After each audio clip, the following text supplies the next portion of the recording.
أشهد أن محمد رسول الله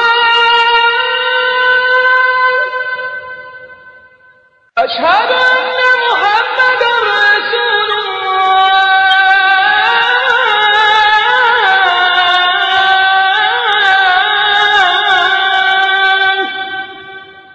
حي على الصلاة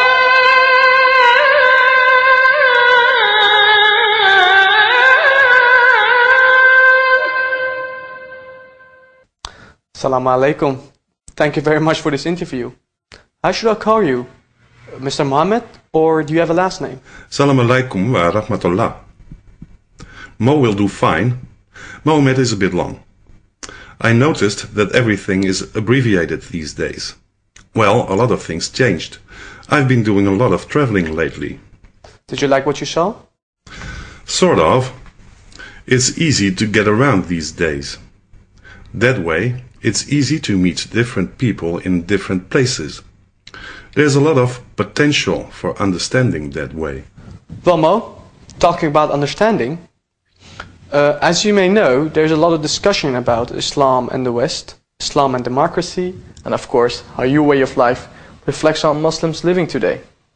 So, we are going to start at the beginning of your life, and later on I would like to know what your view is on Islam today. I understand that there is some confusion in the last, 1400 years. This gives me the opportunity to set things straight. Is this an attempt to rewrite history? Every historical character has been burdened with difficult facts and standards. Facts are not rewritable. Standards, however, can be. But in your history, it's hard to separate facts from standards.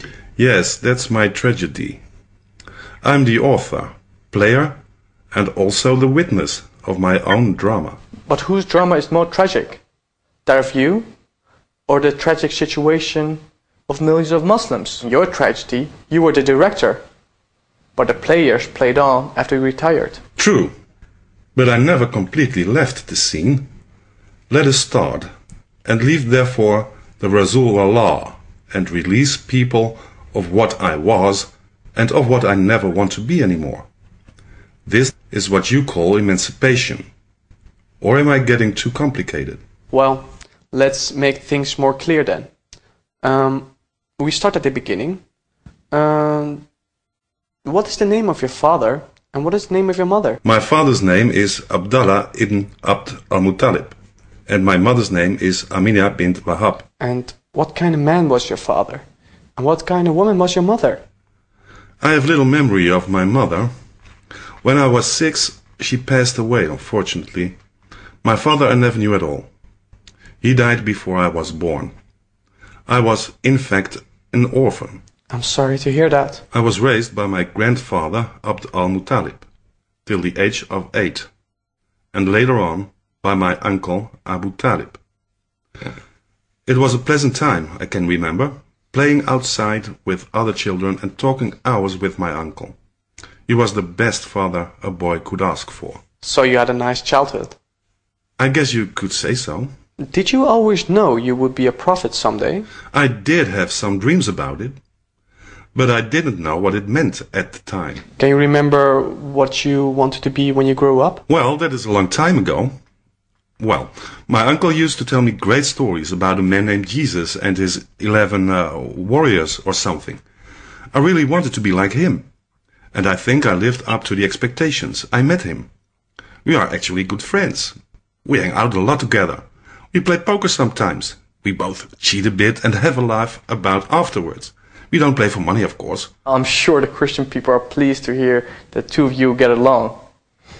If it's okay with you, I would like to rush forward through time. So now you are in your 20s. Did you have an education? No, but I was streetwise. Life was my education.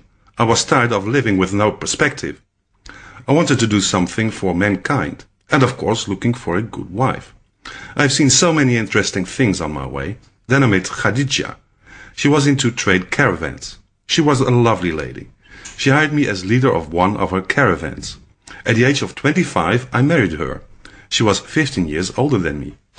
Didn't that bother you? In love, my friend, age has no meaning. When you are in love, everything is possible. Well, you obviously have a large heart. We don't have to exaggerate. I had also a large empty purse. But you did have more than 20 wives at one point. Sahih Bukhari, one of your apostles, said that you used to go around and have sexual relations with all your wives in one night. Wow. Is this true? Yes, something like that. But I thought you wanted to go through things chronologically. My first wife, Khadija, was a wealthy woman, and as a result, she became more attractive for me. Was she your bank? Yes, certainly. A bank with everything in it, believe me. Everyone has at one point dreamt of marrying a bank. And in those days, even more than now. Marriage was business. Marriage was politics.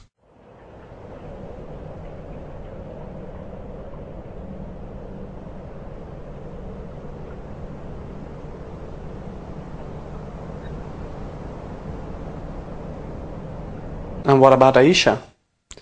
You were 52 years old when you married Aisha at the age of 6.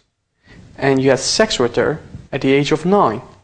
How do you explain that? It's more complex than you and many people think.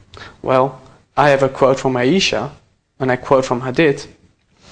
And she said that I married the Prophet when I was 6 years old. And he consummated his marriage when I was 9. And I stayed with him till Allah's apostle died. So by all means, please explain to me. Her father, Abu Bakr, was one of my closest allies. After the death of Khadija, my heart was broken. I was a lonely man. Her father was kind enough to let her marry me. And she was such a strong girl. But did you ask her if she wanted to marry you? No, I didn't. Her father gave permission for it. That was enough.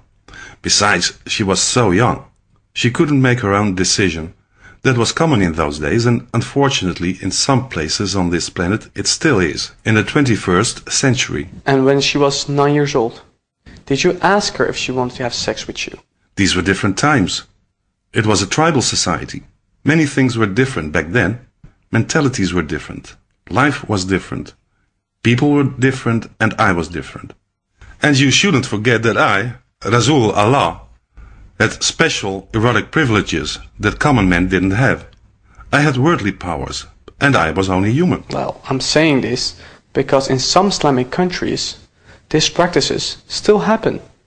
What do you want to say to Muslims that do such a things? Don't try this at home. No, but seriously, I understand for people living today it's hard to understand what was going on that period of time.